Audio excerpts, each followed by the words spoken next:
This conventional view is challenged now by new research in economics, ecology, and the environment.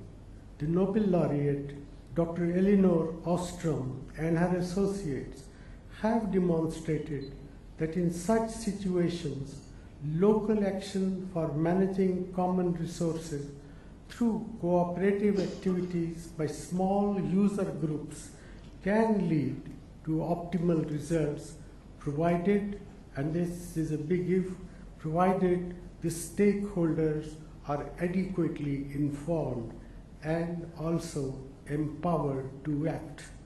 This has profound implications for policy making. In India, we enacted the landmark legislation in 2006, popularly called the Forest Rights Act, that seeks to assure the rights of millions of tribal and other forest dwellers by restoring to them both individual rights to cultivate forest land and community rights over common property resources. We hope this will spur local initiative on a sustainable use of resources, conservation of biodiversity, and maintenance of ecological balance. Needless to say, capacity building is a major issue in any such effort. Effective village-level planning and decision-making can only occur if capacities are built up at the local level. This is clearly an area where much more needs to be done. We are trying to restructure the implementation of our development programs to strengthen local bodies and empower them to act in their common collective interest. Ladies and gentlemen, the growth in environmental awareness and the capacity to manage local environmental problems is a very positive development. But local or national action would be of no avail when the externalities cross national boundaries, as in the case of climate change. For example, even if India were able to eliminate all its greenhouse gas emissions, we will not make a significant difference to our climate, since our emissions account for only 4% of the global total. The solution for this particular problem clearly lies in coordinated, responsive global action. Our view has been that those who have been primarily responsible for the buildup of greenhouse gases and who also have the greatest capacity to act should bear the brunt of this responsibility. Developing nations are obviously much less culpable and have a much greater need to continue growing. These countries should be therefore helped to achieve sustainable development paths.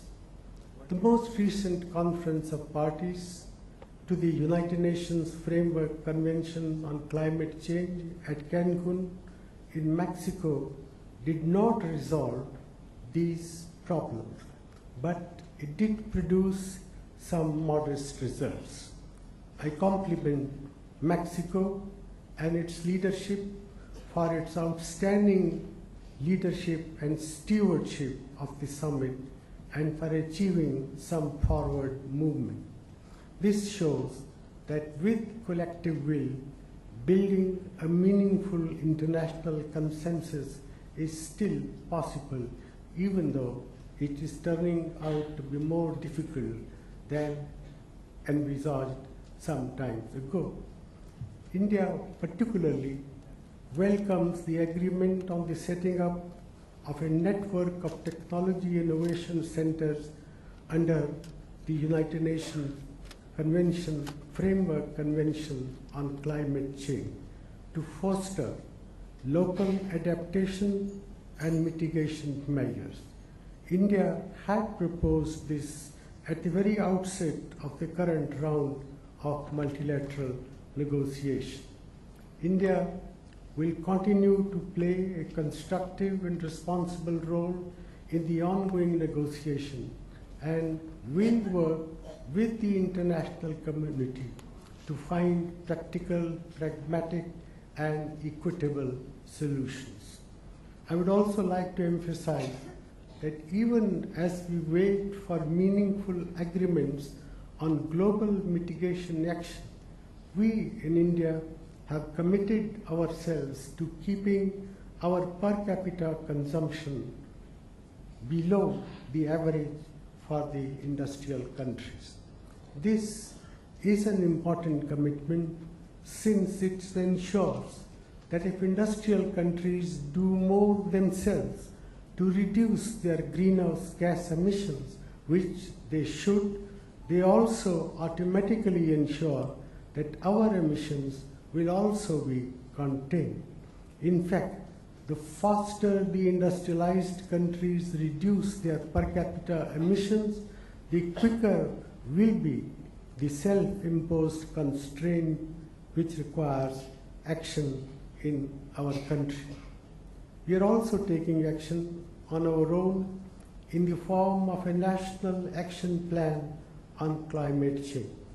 A broad objective that we have set is to reduce the emission intensity of our GDP by 20% between 2005 and 2020.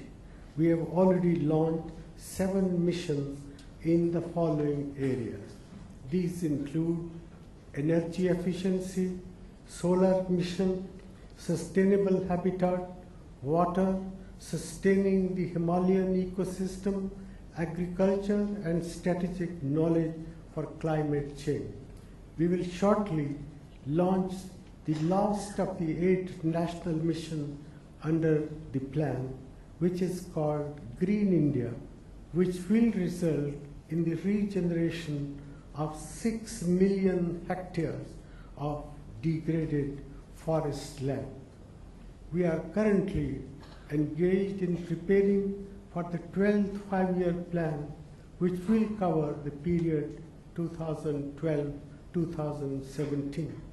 The plan will focus on specific initiatives needed to put our development on a path consistent with low carbon growth, energy efficiency, and exploitation of renewable energy sources will receive special emphasis. Ladies and gentlemen, India, China, and many other developing countries have all responded with significant voluntary goals and specific plans on emission intensity reduction.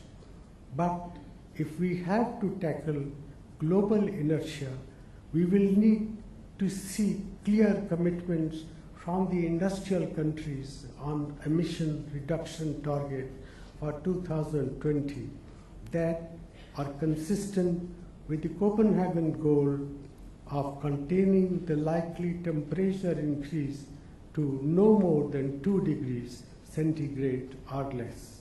We do not, as yet, have a response from the industrialized countries which is consistent with meeting that objective. So here is a viable agenda for concerted global action to deal with the problems of climate change. In the final analysis, we have to recognize that the world must move away from production and consumption patterns which are carbon intensive and energy intensive. Without this shift in the patterns of energy generation and use, ecologically sustainable development will remain mostly a pious aspiration, if not merely a buzzword. We have to make changes in our lifestyles, particularly in the developed world, and learn to make do with less. In developing countries, poverty eradication will have to be linked to the availability of clean, renewable, and afforded energy. I believe that charting these new pathways is not beyond our collective imagination. Life as we know it on our beautiful planet is at stake. With these words, I wish the deliberation at this summit all success. I thank you.